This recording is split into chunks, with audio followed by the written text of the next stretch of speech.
Assalamualaikum warahmatullahi wabarakatuh. Selamat datang kembali di channel Radio Story. Masih bersama dengan saya Mas Al. Untuk kisah kali ini masih melanjutkan dari kisah yang sebelumnya, yaitu kisah yang berjudul Ritual Mandi Bareng. Sebelum kita masuk ke ceritanya, jangan lupa untuk like, comment, subscribe channel ini dan nyalakan juga lonceng notifikasinya agar tidak ketinggalan cerita-cerita dari channel ini. Dan seperti apa ceritanya? Mari kita dengarkan.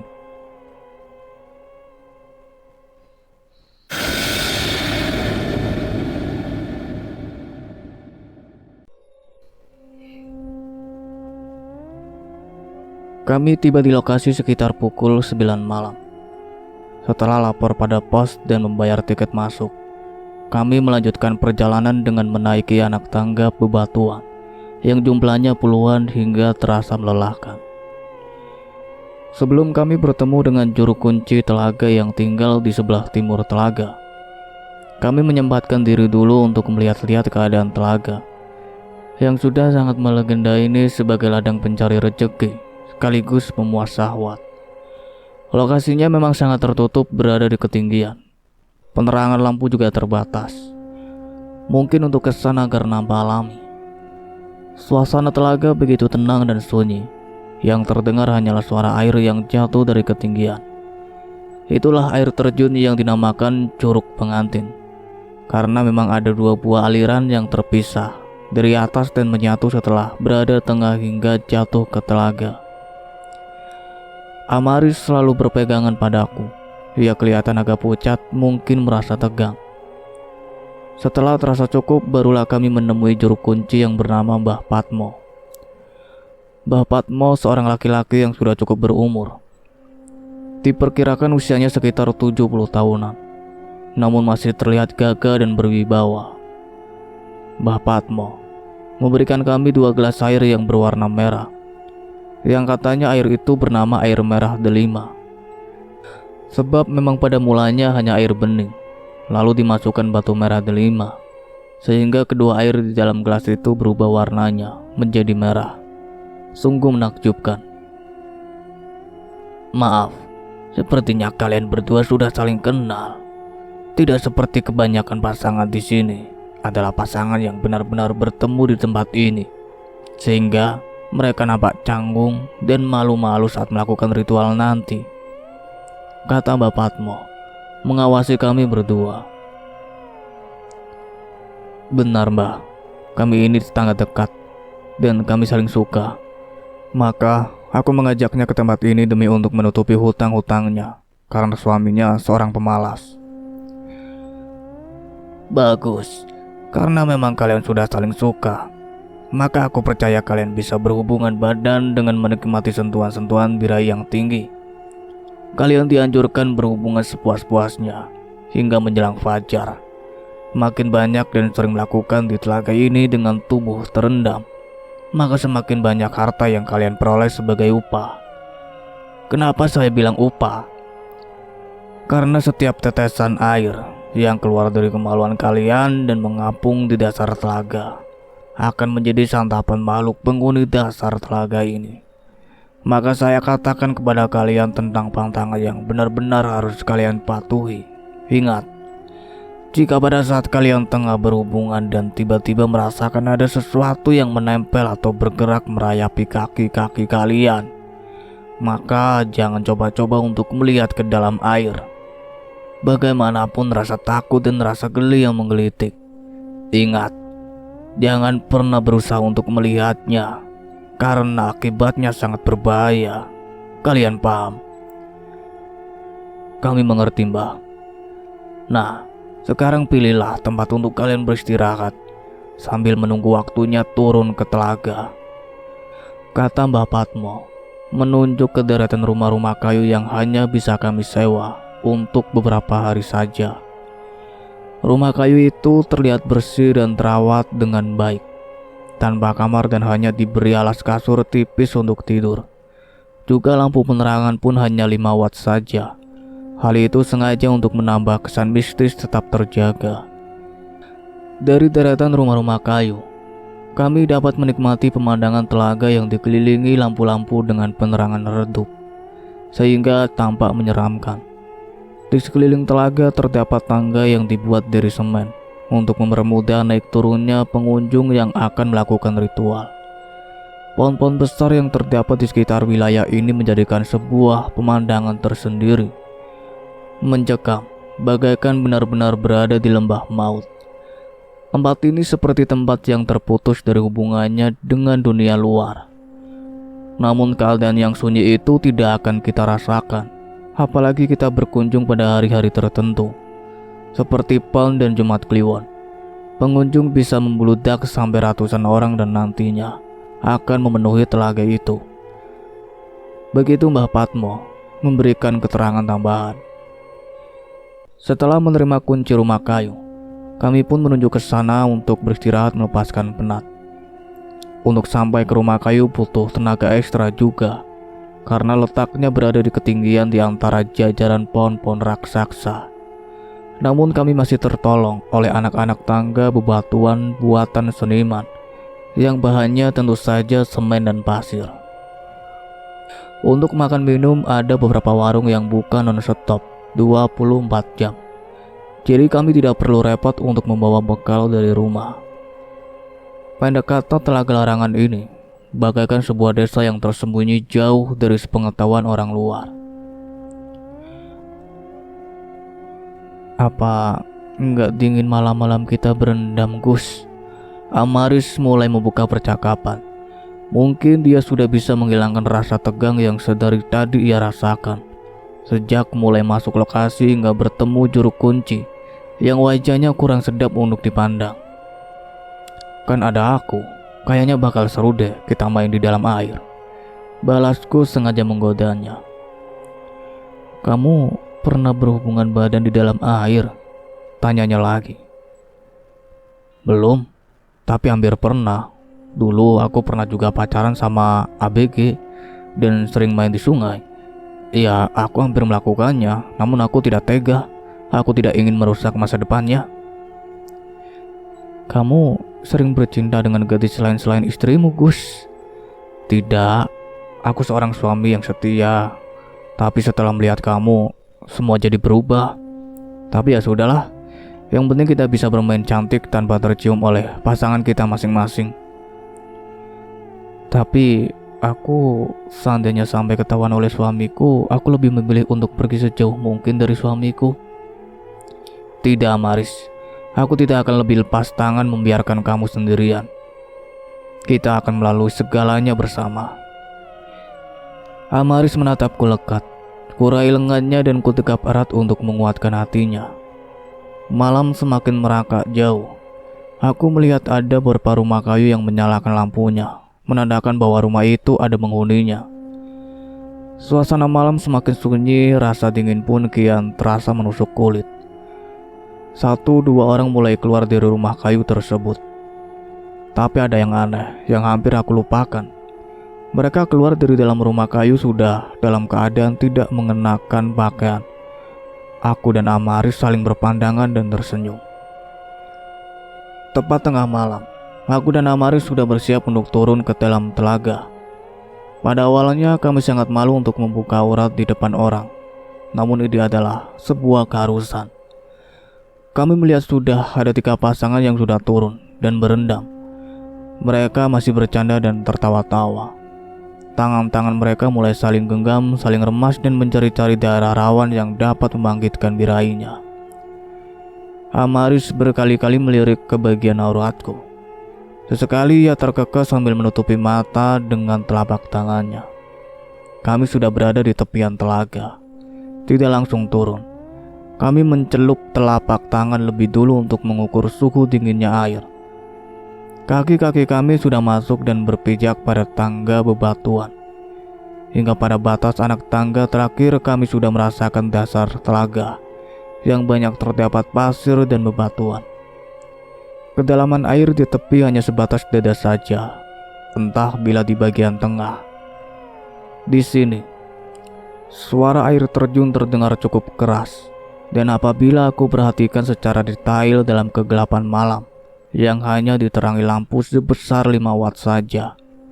Aku sepertinya melihat ada sebuah gambaran di antara himpitan batu yang memisahkan kedua air terjun itu. Aku sepertinya melihat satu gambaran sosok wajah raksasa dengan matanya yang besar dan gigi-gigi taringnya yang mencuat. Namun hal itu tidak kuberitahukan pada Amaris. Aku khawatir dia akan ketakutan dan membatalkan ritual yang sudah di depan mata ini. Kami tidak bisa langsung untuk berendam hingga sebatas leher. Pertama kami hanya saling membasahi tubuh kami dengan bergantian. Amaris mengusap air ke wajahku dan yang segera aku tirukan tindakannya itu. Gerakan-gerakan yang semula pelan menjadi gerakan agresif bahkan brutal. Kami seakan telah kehilangan kendali diri. Sudah tidak lagi memperdulikan keadaan sekeliling kami. Hingga semua berjalan sebagaimana yang kami harapkan. Selesai melakukan ronde pertama, kami naik dan duduk di tepian telaga untuk sekedar minum dan sedikit menikmati cemilan yang kami bawa dari penginapan. "Kamu puas, Amar?" tanya aku memancing. "Cukup puas, tapi aku mau lagi." "Kamu?" dia balik tanya. "Selalu ingin lagi." Kami saling berpandangan dan saling melempar senyum. Ternyata benar juga kata orang, ya, bahwa bermain bersama istri orang bisa merasakan sensasi yang sangat luar biasa, yang belum pernah aku dapatkan dari istriku.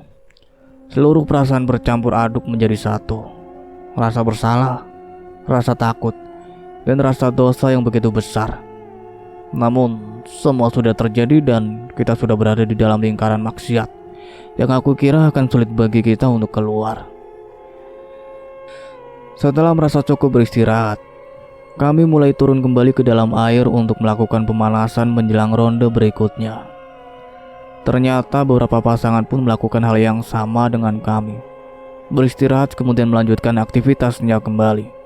Namun anehnya, di sini ada peraturan yang melarang kita, terutama yang sudah memiliki pasangan, untuk tidak saling bertanya atau bertegur sapa. Berbeda dengan orang yang memang mendadak mencari pasangan di sini, yang umumnya para perempuan dan laki-laki yang terlilit hutang dan di luar kemampuannya untuk membayar.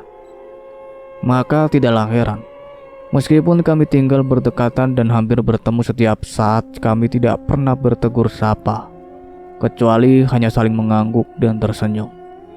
Akibat berendam di dalam air semalaman, baik aku dan Amaris sama-sama masuk angin.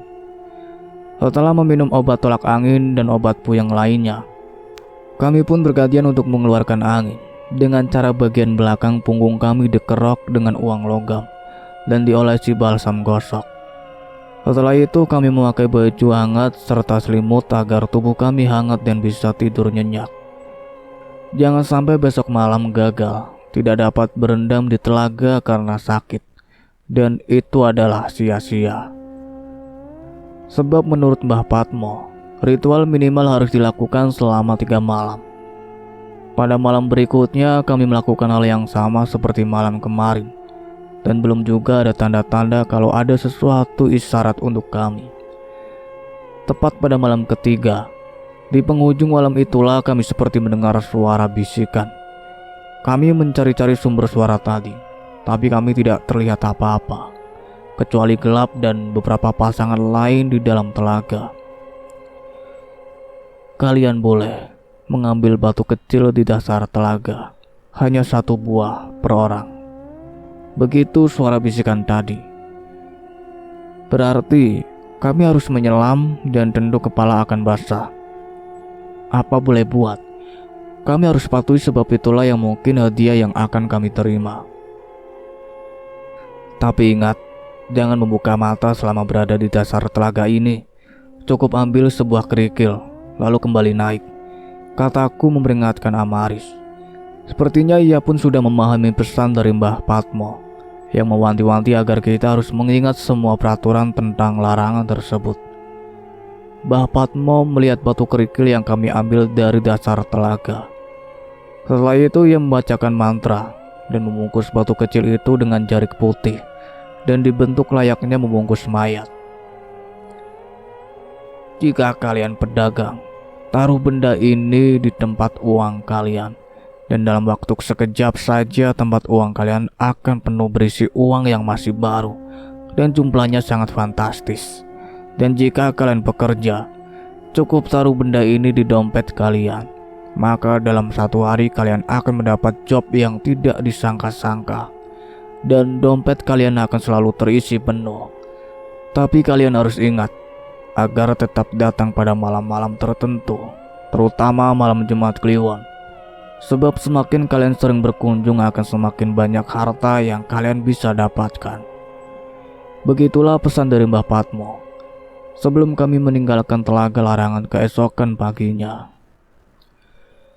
Seperti yang sudah kami rencanakan, Hamaris aku suruh pulang lebih dulu, dan aku tinggal sementara beberapa hari di rumah teman agar tidak terlihat bersamaan. 3 hari berikutnya barulah aku pulang ke rumah. Istriku Denara langsung menyuguhkan aku kabar tentang Hamaris yang katanya sekarang banyak uang. Beneran, malahan dia nawarin tetangganya dan pedagang kecil untuk minjam uang sama dia. Dan itu si Hamid malah minta dibuatkan warung sembako di rumahnya. Uang dari mana? Tanya aku pura-pura tidak tahu. Mana aku tahu mas, cuma ada saja yang curiga kalau Hamaris menjalani ritual pesugihan. Ah, masa sih? Persisnya sih, aku gak tahu mas. Aku menyerahkan uang yang sudah aku perhitungkan. Jangan sampai Denara melihat isi tasku yang sekarang hampir penuh dengan pakaian dan uang kertas. Aku sendiri merasa heran bagaimana cara uang itu bisa berada di dalam tas dengan sendirinya. Padahal sebelumnya hanya ada beberapa potong pakaian saja. Aku mulai bercerita yang tentu saja harus membohongi istriku, bahwa aku habis dari Bandung, mendapat order pemasangan atap dan sebagainya. Alasan yang dapat diterima oleh Denara, sebab ia sering juga aku tinggal sampai beberapa minggu keluar kota. Baginya ia selalu percaya dengan apa yang aku lakukan. Semua demi keluarga kecil kami agar tidak kekurangan dalam kehidupan kami sehari-hari. Hamaris memang sudah tidak terlihat lagi kusam. Ia selalu tampil dengan merias wajahnya yang membuatnya semakin cantik. Hamaris telah menghempaskan harga diri suaminya bagai sampah yang tidak berguna. Ia tegar melangkahkan kakinya, mencari nasabah yang membutuhkan pertolongannya. Ia lakukan semua itu bukan karena atas kesombongan, namun semata-mata mengingat akan dirinya yang sudah terlebih dahulu mengalami kepahitan hidup ini. Hamaris sudah tidak lagi berjualan gorengan yang hanya membuat wajahnya kusam karena asap. Ia lebih suka mencari nasabah dan menagihnya setiap hari. Namun Hamaris tidak mengambil bunga yang besar dan memberatkannya. Dan Hamid dia biarkan mengurus warung sembako di rumahnya yang ternyata laris manis dan memiliki keuntungan yang sangat luar biasa. Hamaris berpesan kepada suaminya agar menjaga benda kecil yang terbungkus jarik putih, pemberian makhluk Telaga Larangan.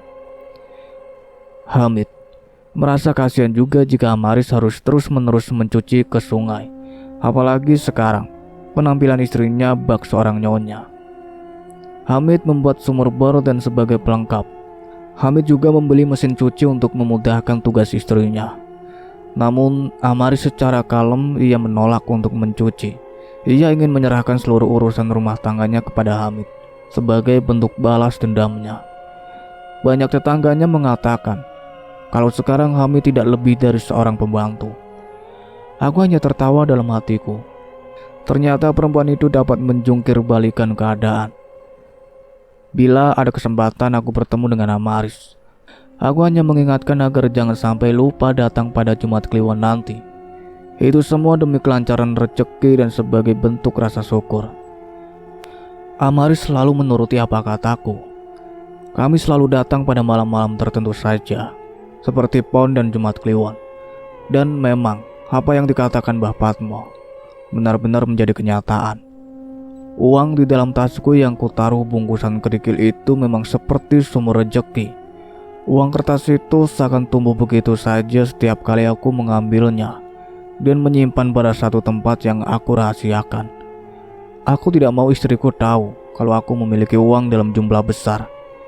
Sementara aku sendiri belum tahu untuk apa uang-uang kertas itu. Sebab ini bukan tujuanku mencari kekayaan. Aku hanya ingin menolong Amaris dari situasi yang selalu menghimpitnya. Senyum Amaris selalu mengembang. Mendung tak lagi menyelimuti hari-harinya. Orang yang semula mencibir kini berganti dengan memujinya. Bahkan tak sedikit yang menyebut Amaris dengan sebutan orang kaya baru. Namun perempuan itu tidak mau ambil pusing dengan predikat barunya itu. Ia tetap asik dengan dunia barunya sebagai pencari nasabah. Makin ia banyak mendapatkan nasabah, ia semakin dapat banyak mendapatkan keuntungan dan bisa menolong orang yang dalam keadaan kepepet membutuhkan uang. Dan aku mengingatkan kalau malam Jumat besok adalah malam Jumat Kliwon, dan itu wajib untuk kami datang ke Telaga Larangan. Kami tiba sekitar jam 9 malam. Suasana malam ini sungguh jauh berbeda dari malam sebelumnya. Deretan pedagang asongan sudah menghadang kami sebelum pintu masuk lokasi. Dan bagi pengunjung yang sudah memahami pasti akan membeli pada para pedagang asongan yang harganya relatif murah dibandingkan dengan warung-warung yang ada di dalam lokasi. Pemandangannya sama seperti ada bazar atau pasar malam saja. Mereka seakan lupa bahwa tujuan mereka ke sini bukan untuk wisata. Dengan memanjakan mata melihat-lihat aneka dagangan yang ditawarkan para asongan. Pemandangan di dalam lokasi lebih ramai lagi. Suasananya seperti siang hari saja. Banyak para pengunjung berleha-leha, duduk menikmati panorama malam yang hanya diterangi lampu-lampu dengan cahaya remang-remang saja. Tempat ini memang seharusnya dijadikan objek wisata, karena pemandangannya memang cukup bagus dan berada di ketinggian pula. Jadi bila siang hari kita bisa menikmati pemandangan yang jauh di sana, yang berada di antara jalan-jalan yang berkelok-kelok, memanjang bak seekor ular naga raksasa. Kiri kanan jalan banyak terdapat perkebunan teh yang membuat mata terasa nyaman saat menikmati hijaunya daun-daun teh yang terhampar begitu luas. Entah mengapa Amaris sepertinya enggan untuk mandi ritual malam ini. Apa mungkin karena terlalu banyak pengunjung pasangan mesum yang akan memenuhi Telaga Larangan malam ini. Dan tepat jam 12, berpuluh-puluh pasangan pria wanita mulai turun dan berendam di dalam air telaga yang jernih namun dinginnya minta ampun. Aku berusaha membujuk Amaris agar mau menjalani ritual seperti biasanya. Dan dengan perasaan yang sepertinya ia paksakan, akhirnya Amaris pun menuruti permintaanku. Kami pun mulai bermain air, saling basuh tangan hingga wajah dan sampai akhirnya memacu birahi kami. Entah mengapa, aku begitu merasakan kepuasan yang belum pernah aku dapatkan bersama Denara. Namun Amaris mendadak tegang. Ia menghentikan gerakannya. Mas, ada sesuatu yang merambat di kakiku hingga kemaluanku. Rasanya geli menggelitik, Mas. Bisik Amaris perlahan. Namun aku tidak merasakan apa-apa. Tahan saja dan jangan coba-coba untuk melihatnya, balasku juga berbisik. Namun tubuh Amaris semakin menegang. Pandangan matanya terbeliak ke atas, berusaha untuk menghindari penglihatannya ke dasar telaga. Au, benda itu masuk, Mas. Aduh, sakit. Seru Amaris mulai histeris. Dan tolong, teriakan panjangnya. Teriakan Amaris hanya sesaat kemudian menghilang bersama tubuhnya yang terlepas dari pelukanku. Ada putaran air bekas Amaris menghilang. Dan tanpa berpikir panjang dan menghiraukan akibatnya, aku segera menyelam. Dasar telaga meskipun berair jernih, namun karena suasana gelap, sulit bagiku untuk mengikuti jejaknya. Mataku hanya melihat kegelapan dan tak melihat apa-apa. Hingga beberapa kali aku harus mengambil napas, kemudian terus berusaha mencarinya. Sampai akhirnya aku menyerah, tak sanggup lagi untuk masuk ke dasar telaga. Aku kembali ke penginapan dengan rasa panik. Aku merasa berdosa jika sampai Amaris benar-benar hilang. Untuk sekedar mengurangi rasa dingin dan pikiran yang kalut, aku memesan segelas kopi sambil menunggu hari agak terang nanti. Pikiranku terus berjalan menelusuri kemungkinan hilangnya Amaris. Besar dugaanku kalau tubuhnya diseret makhluk dasar telaga ke tempat yang agak tersembunyi. Dan tempat itu adalah di bawah curug yang mungkin saja banyak terdapat gua-gua yang terbentuk dari pengikisan oleh air yang jatuh. Tapi entahlah, banyak kemungkinan yang lainnya menjadi misteri. Aku tidak menceritakan tentang hilangnya Amaris pada Mbah Patmo. Setidaknya aku harus ikut menjaga situasi tetap kondusif agar pengunjung tetap nyaman dalam menjalani ritualnya masing-masing. Hari mulai agak terang. Telaga larangan pun sudah nampak sepi. Para pengunjung yang melakukan ritual mandi bareng pun sudah kembali ke tempat mereka. Aku berjalan menghindari tepian telaga, memperkirakan keberadaan Amaris disembunyikan. Keyakinanku tentang curug pun berubah. Setelah aku melihat secara samar ada sebuah lubang yang terdapat di tengah-tengah telaga. Kemungkinan itu adalah sebuah sumur. Aku tidak lagi bertelanjang seperti saat malam, memakai celana pendek dan kaos saja. Setelah berpikir agak lama, aku memutuskan untuk melihat lubang apa sebenarnya di tengah telaga. Aku berulang kali mengumpulkan napas agar nanti bisa bertahan agak lama. Dan seandainya memang harus bertemu makhluk apapun itu, aku harus siap menghadapinya, sekalipun menghadapi kematian. Lubang yang berbentuk sumur itu ternyata cukup lebar juga, sehingga aku dapat bergerak dengan leluasa. Entah berapa lama aku harus terus mengikuti alurnya yang terus ke bawah. Namun, setelah beberapa saat, mendadak aliran itu berbalik menuju ke atas. Aku hampir kehabisan napas, kalau saja tidak segera mencapai permukaan. Dan alangkah terkejutnya setelah melihat dengan jelas bahwa aku ternyata berenang hanya masuk sumur dan naik tidak jauh dari tempat tadi aku turun. Setelah agak lama aku memperhatikan sekeliling, barulah aku ingat akan Amaris, di mana perempuan itu disembunyikan. Kakiku kembali turun ke air dan melihat-lihat di antara akar-akar pohon yang menutupi sebagian lubang yang mungkin sebuah gua. Dan benar saja, aku melihat tubuh Amaris terjepit di antara dua akar pohon besar. Tapi yang membuatku heran, kenapa tubuhnya penuh dengan bulu yang mirip rambut panjang. Rambut itu menutupi dari kaki hingga leher Amaris. Dengan perasaan tegang, aku menghampirinya dengan perlahan. Aku menyentuh wajahnya. Tak ada reaksi dari perempuan itu. Mungkin ia telah tiada. Namun, ada sesuatu yang membuatku cepat naik ke permukaan. Rambut yang melilit sekujur tubuh Amaris tiba-tiba bergerak seakan ingin mengejarku. Namun gulungan rambut itu kembali masuk ke dalam air. Mungkin memang dunianya hanya sebatas itu. Aku sudah putus asa. Aku sadar kalau aku tidak bisa menolong Amaris. Aku harus kehilangan wanita yang akhir-akhir ini telah menjadi bagian dari hidupku. Amaris. Aku ibaratkan istri keduaku meski secara sembunyi-sembunyi kami berhubungan. Kutinggalkan telaga larangan yang kini mulai sepi. Aku merenungi bagaimana nanti nasib wanita itu di tangan makhluk yang berwujud rambut bergulung-gulung. Apakah jasad Amaris akan selamanya berada di dalam air sana, atau akan terapung setelah beberapa hari nanti? Kamu tidak perlu cemas. Saya sebagai juru kunci di sini selalu bertanggung jawab untuk tidak memberitahukan identitas kamu sebagai teman kencan korban. Itu sudah menjadi komitmen kami. Bukan baru kali ini saja terjadi hal seperti ini. Yang penting kamu bisa mempunyai alasan untuk tidak terseret dalam masalah di sini.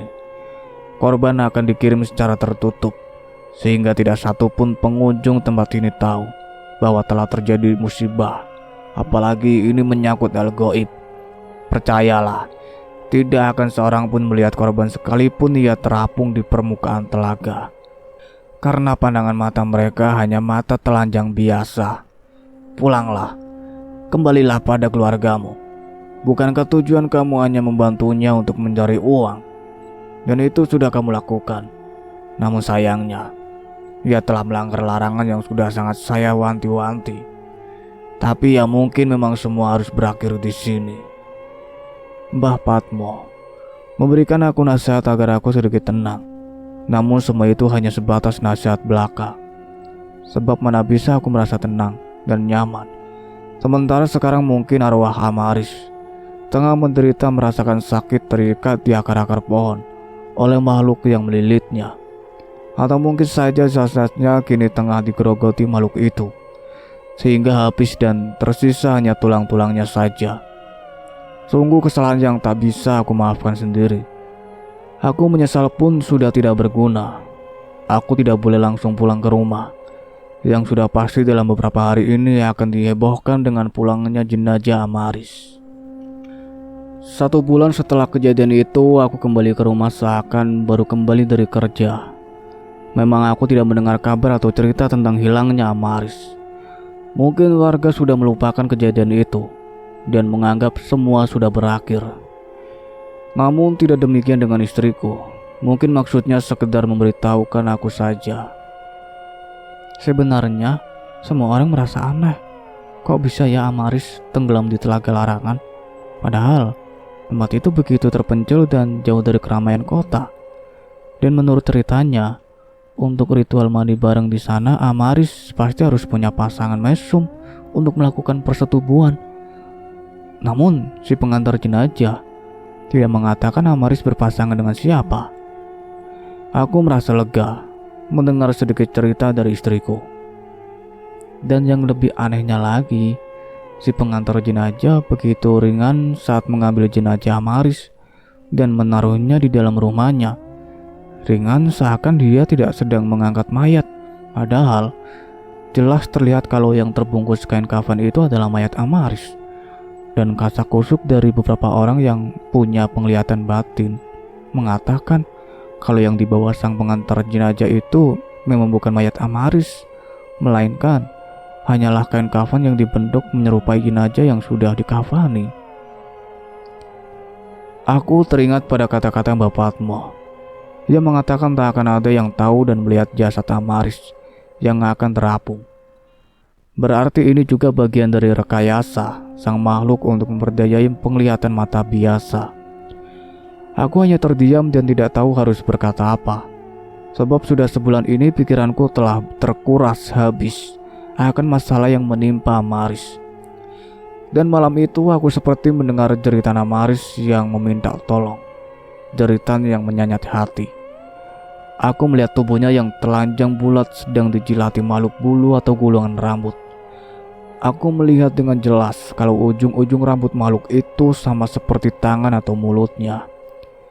Sebab pada setiap jilatan ujung rambutnya akan menyisakan sebuah lubang yang semakin lama semakin besar. Jeritan dan lolongan Amaris tentu saja membuatku tak bisa tinggal diam. Aku menarik tubuh Amaris dari belitan makhluk rambut yang terus melekat di tubuhnya. Bahkan makhluk rambut itu nampaknya murka dengan campur tanganku. Ia berusaha menjerat lenganku, namun aku berhasil menghindar dari sergapannya. Bahkan aku menarik rambut itu kemudian memutar-mutarnya di akar-akar yang terdapat di sana. Tenaga makhluk itu sungguh besar dan luar biasa. Beberapa akar tempat aku mengikatnya pun terputus. Namun demi Amaris, aku tidak boleh menyerah. Aku terus mengitari pohon demi pohon sambil menarik paksa rambut itu hingga habis dan kujepit dengan bebatuan. Aku berhasil mengalahkan siluman rambut dan dapat melihat tubuh Amaris yang terkulai. Aku membawanya ke permukaan, berharap masih dapat menolongnya. Namun, apa yang terjadi? Amaris tertawa terkekeh. "Kamu memang seharusnya tetap bersama aku, Bagus." Suara Amaris terdengar parau, dan tangannya, bukan tangannya, tapi segumpal rambut mulai menyentuhku. Aku tersadar saat itu juga kalau yang di hadapanku bukanlah Amaris, tapi makhluk yang dinamakan hantu rambut. Aku berlari tunggang langgang hingga beberapa kali harus jatuh bangun. Untunglah hantu rambut yang dalam wujud Amaris hanya tertawa-tawa, dan aku baru merasakan sakit pada siku tanganku yang terbentur lantai saat terjatuh dari tempat tidur. Untunglah semua hanya mimpi. Kebetulan sore itu aku ada keperluan dengan seorang temanku yang kebetulan rumahnya dekat dengan rumah suami Amaris. Warung sembako Hamid terlihat syarat dengan barang dagangannya. Aku kurang tahu juga apa warungnya bisa dibilang laris atau biasa-biasa saja, sebab warung itu menyatu dengan rumahnya dan berada di dalam.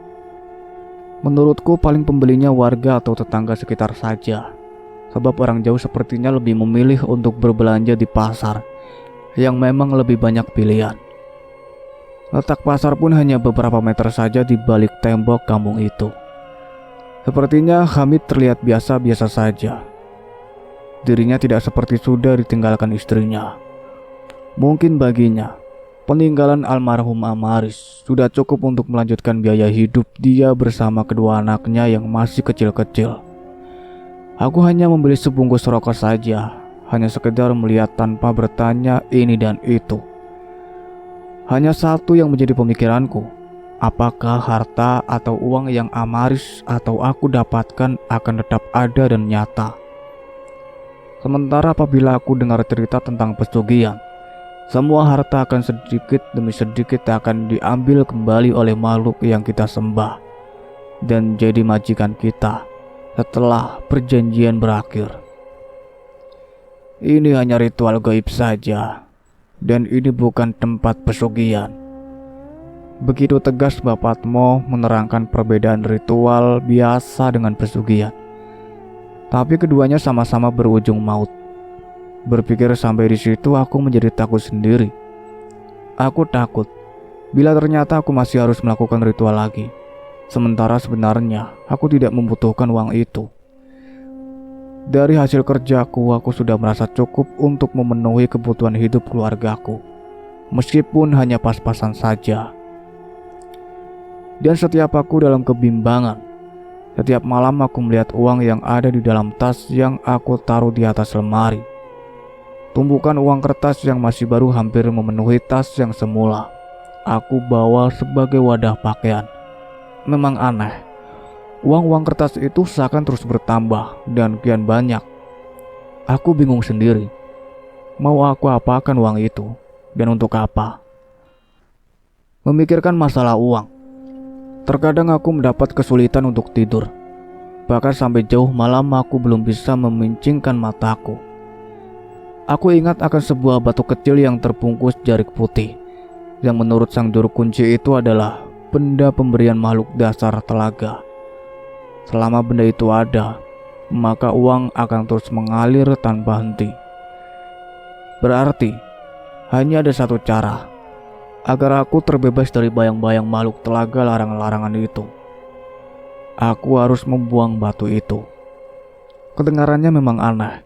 Banyak orang mengharapkan mempunyai uang yang banyak, sama seperti diriku. Tapi aku merasa tidak bisa menikmati uang yang aku dapat dengan cara yang tidak wajar. Malam ini, aku merasa gelisah.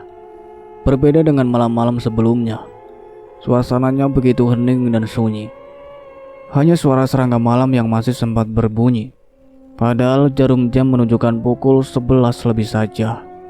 Namun sebuah suara dari sirene ambulan memecah kesunyian malam itu. Tak lama kemudian, ambulan berhenti tepat di depan pintu pagar rumahku. Aku sempat bertanya-tanya siapa yang meninggal. Namun anehnya, tidak ada satu warga pun yang keluar dari rumah mereka. Atau mungkin memang tidak mendengarnya.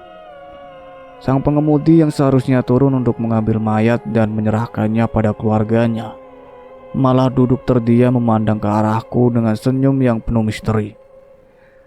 Pintu belakang ambulan terbuka dengan sendirinya. Tapi ada sepasang kaki yang menjulur keluar. Setelah itu aku melihat sesosok mayat yang sudah dalam terbungkus kain kafan, namun masih dapat hidup. Jelas sosoknya adalah wanita, sebab aku dapat melihat wajahnya sekilas saat terkena pantulan cahaya lampu jalan. Sekujur tubuhku mendadak lemas.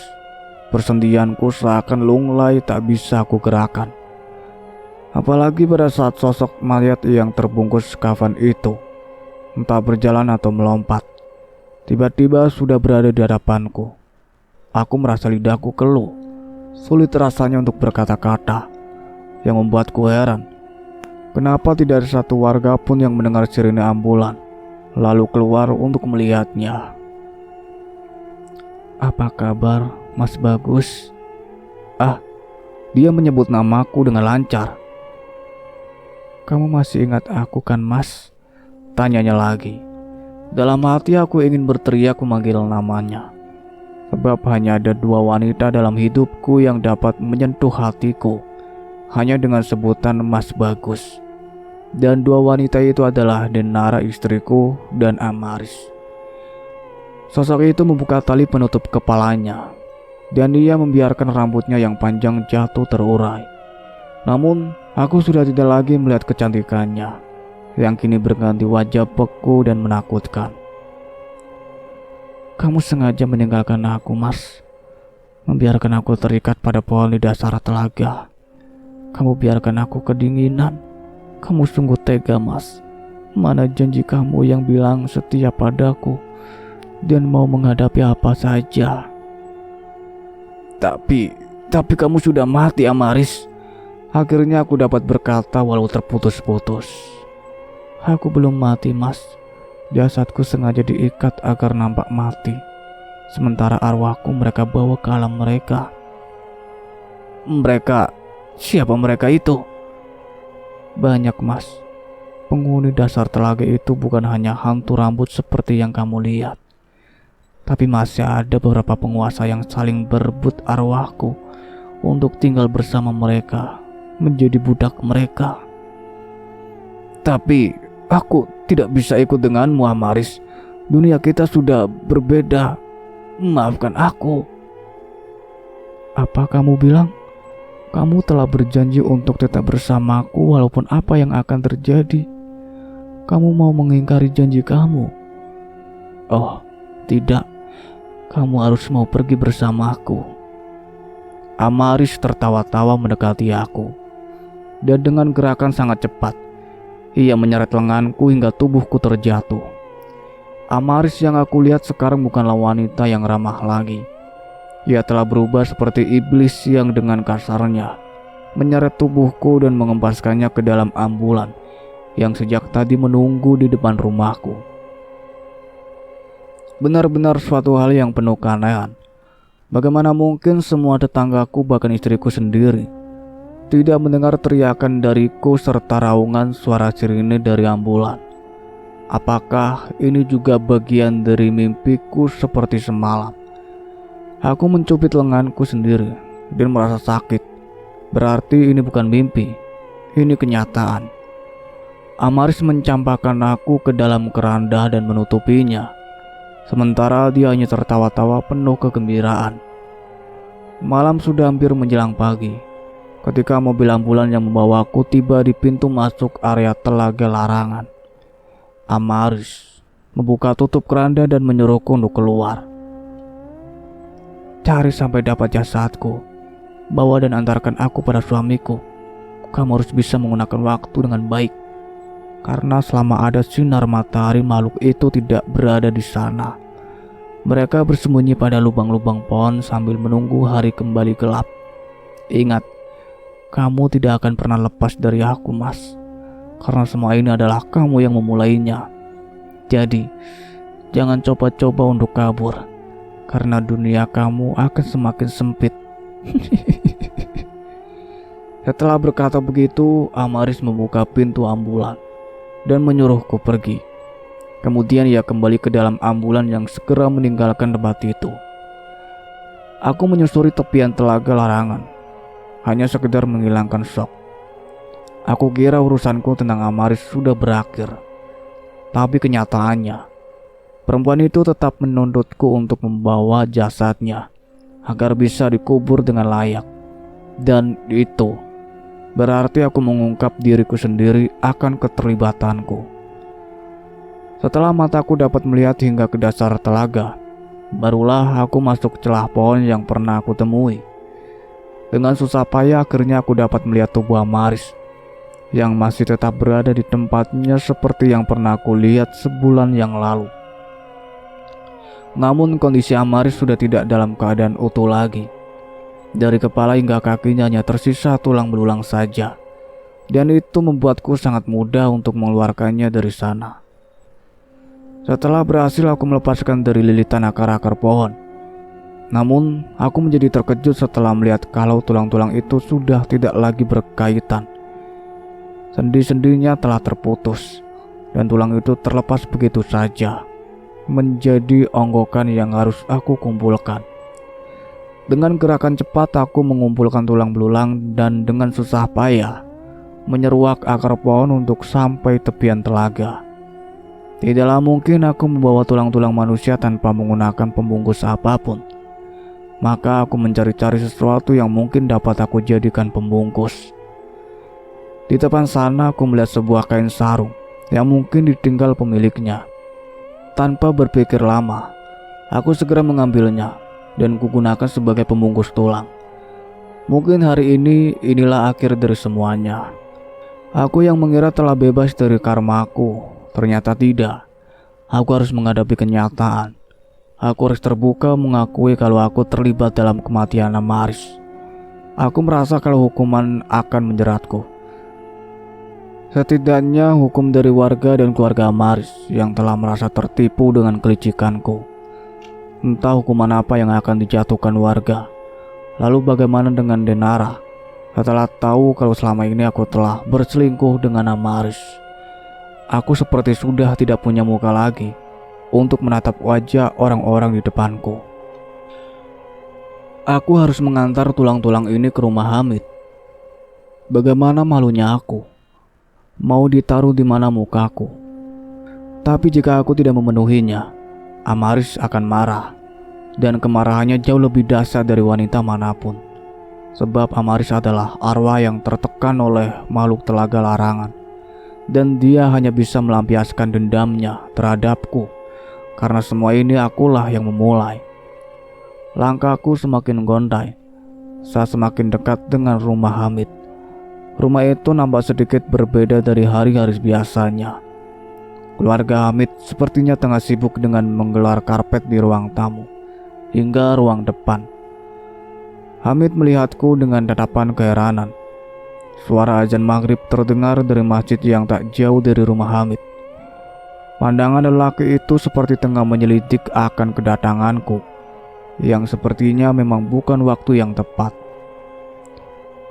Maaf Mas Bagus, tahlilannya nanti setelah Isya Mas, katanya sambil memperhatikan kain sarung di tanganku. Aku tidak bisa berkata apa-apa. Aku menyerahkan kain sarung pembungkus tulang kepada Hamid. Apa itu? Tanyanya singkat. Aku datang membawa pesan dari Amaris. Pesan? Pesan apa? Sebaiknya kita bicara dulu di dalam.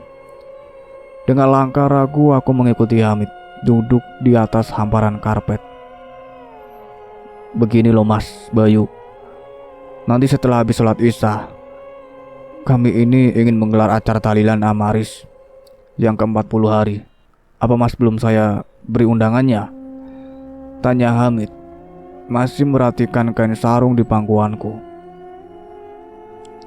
Hamid, justru aku datang ke rumah kamu karena aku harus menyampaikan ini, kataku, lalu menyodorkan kain sarung itu.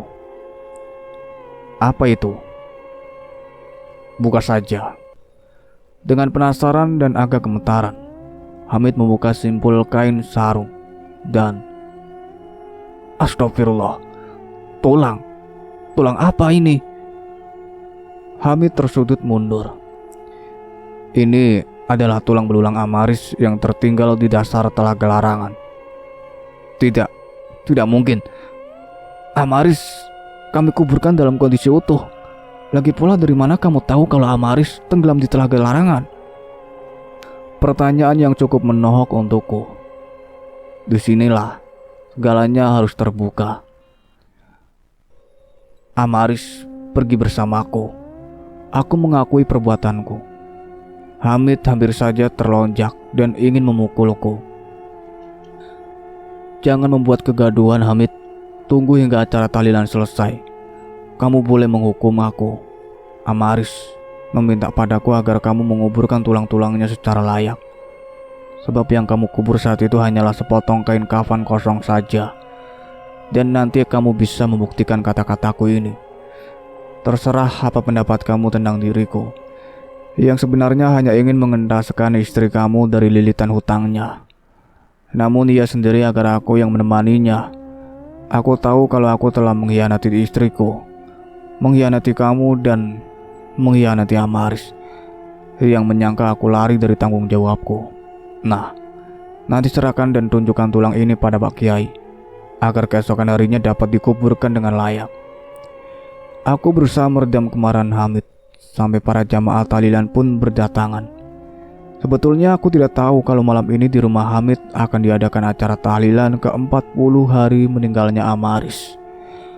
Namun karena sudah terlanjur aku mengikuti tahlil itu dengan perasaan sedih yang mendalam. Di akhiri acara tahlilan, Hamid mengatakan tentang kehadiranku yang membawa tulang belulang Amaris. Pak Kiai yang memimpin acara tadi pun mulai menginterogasi soal tulang belulang itu. Memang pada saat pertama mayat Amaris diantar, saya sudah curiga, karena menurut penglihatan mata batin saya, yang ada di hadapan kami itu bukan jasad Amaris, melainkan hanya sepotong kain kafan yang saya yakini ini adalah rekayasa dari para siluman untuk mengelabui kita. Nah, sekarang apa kalian menangkap sesuatu? Pertanyaan Pak Kiai tentu saja membuat kami tidak mengerti.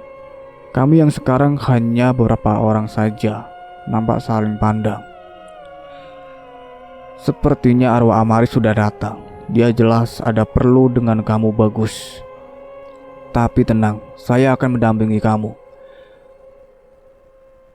Belum kering kata-kata yang diucapkan Pak Kiai, tiba-tiba sesosok bayangan berkelebat masuk dan berdiri di antara kami yang duduk bersila. Kamu menepati janji kamu, Mas Bagus. Itulah yang aku suka dari kamu sejak lama. Tapi semua belum berakhir. Kamu harus menguburkan tulang belulangku sendirian. Kamu paham?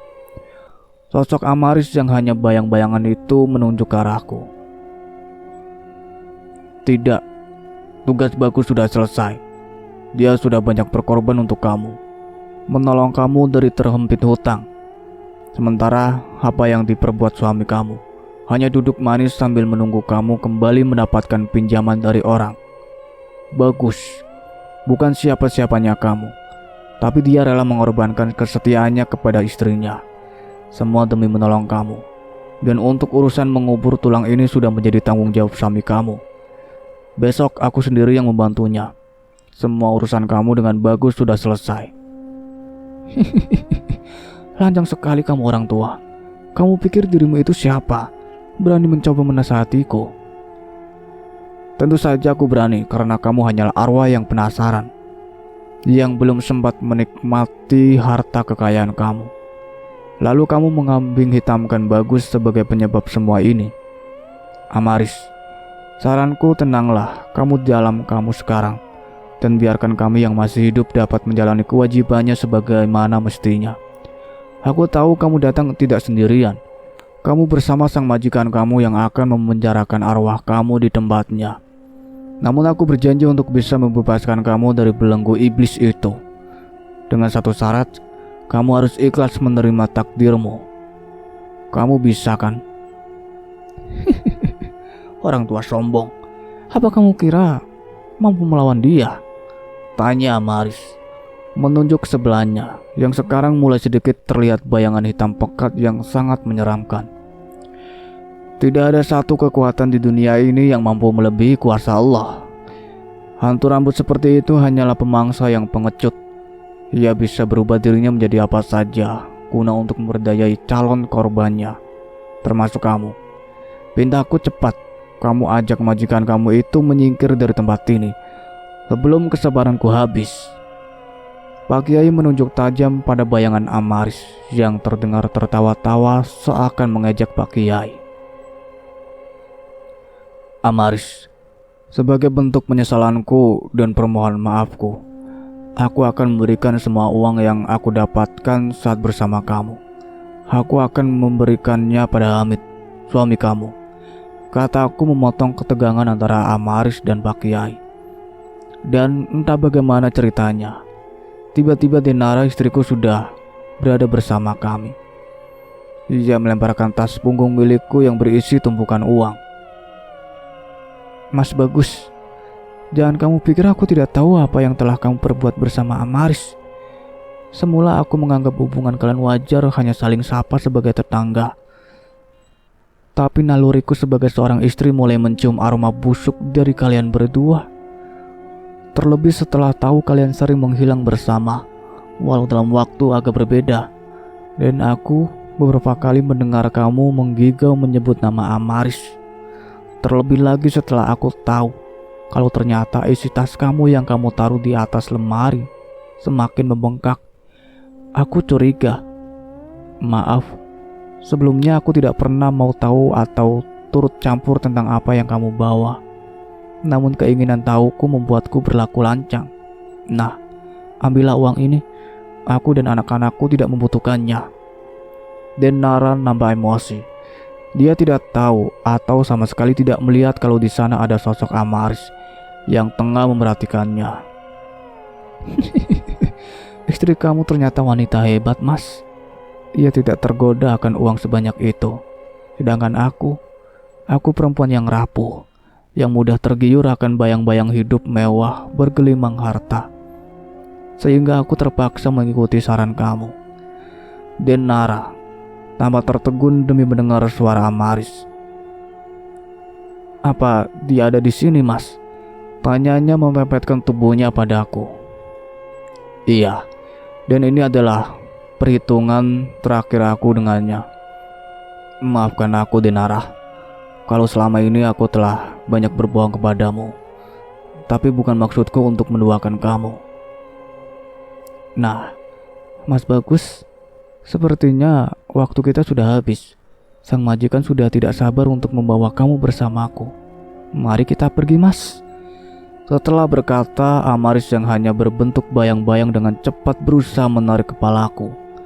Namun gerakan Pak Kiai tidak kalah cepat. Dia melihat tangan Amaris, dan dengan cepat ia bangkit memapas serangan dengan tasbih di tangannya. Seketika itu juga terdengar suara jeritan yang menyanyat. "Panas!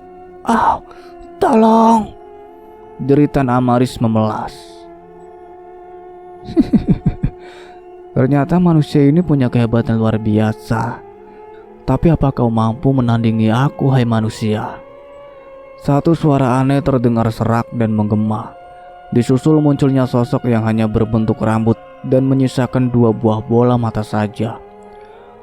Sosok hitam pekat dan melambai-lambai mengitari ruangan itu, dan lagi-lagi akulah yang menjadi sasarannya. Pak Kiai sama sekali tidak memberikan kesempatan pada makhluk itu untuk mendekatiku. "Bentengi diri kalian semua dengan membaca ayat-ayat Allah. Biarlah makhluk ini menjadi bagianku. Aku akan memusnahkan untuk selamanya, agar tidak ada lagi orang yang tersesat dengan tipu dayanya." Pak Kiai berdiri tenang, matanya terpejam, tangan kanannya sibuk menghitung biji-biji tasbih, sementara bibirnya terus mengucap asma Allah. Aku dengan jelas melihat gulungan rambut hitam pekat berusaha untuk melilit leher Pak Kiai. Namun tak sehelai pun dari rambutnya yang bisa menyentuh tubuh Pak Kiai. Hingga dalam suatu kesempatan, "Musnahlah kau makhluk jahanam, kembalilah ke neraka!" teriak Pak Kiai sambil menyabetkan tasbihnya yang sempat berkutat dengan gulungan rambut. Namun sungguh suatu keajaiban yang terjadi. Gulungan rambut itu tiba-tiba terbakar. Api bergulung-gulung mengikuti gerakan makhluk tanpa wajah. "Jangan bakar aku! Au, panas! Ampuni aku!" Teriak panjang dari makhluk itu pun harus berakhir setelah Pak Kiai mengibaskan kain sorbannya yang sedari tadi melekat di pundaknya. Api itu terpental keluar rumah dan sirna ditelan kegelapan malam. Arwah Amaris masih sesegukan di sudut. Pak Kiai mendatanginya, lalu mengajaknya untuk bicara.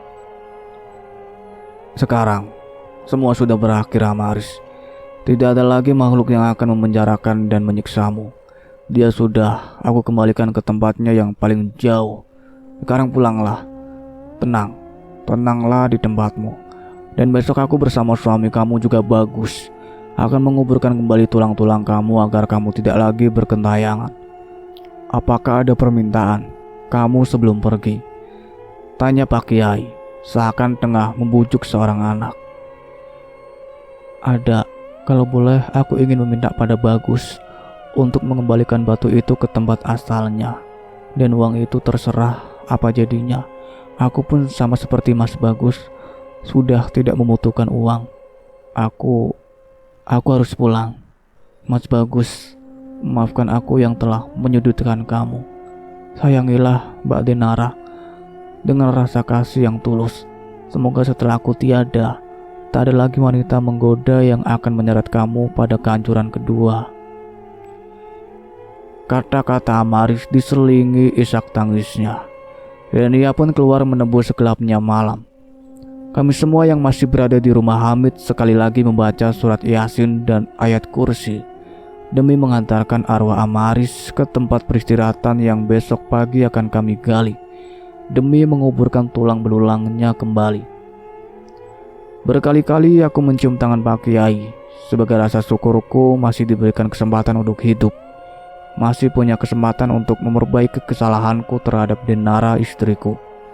Sebab tanpa pertolongan Pak Kiai, mungkin Amaris sudah mencopot paksa kepalaku hingga urat-urat leherku menyeburkan darah segarnya.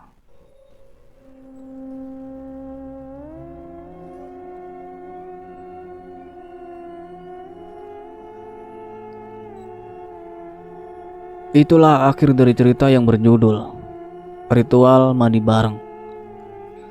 Terima kasih banyak untuk kalian semua yang sudah setia mengikuti cerita ini sampai selesai. Nantikan cerita-cerita terbaru lainnya dari kami. Sebelum Mas Alan pamit, jangan lupa untuk like, comment, subscribe channel ini. Dan satu lagi bunyikan loncengnya. See you in the next video. Wassalamualaikum warahmatullahi wabarakatuh.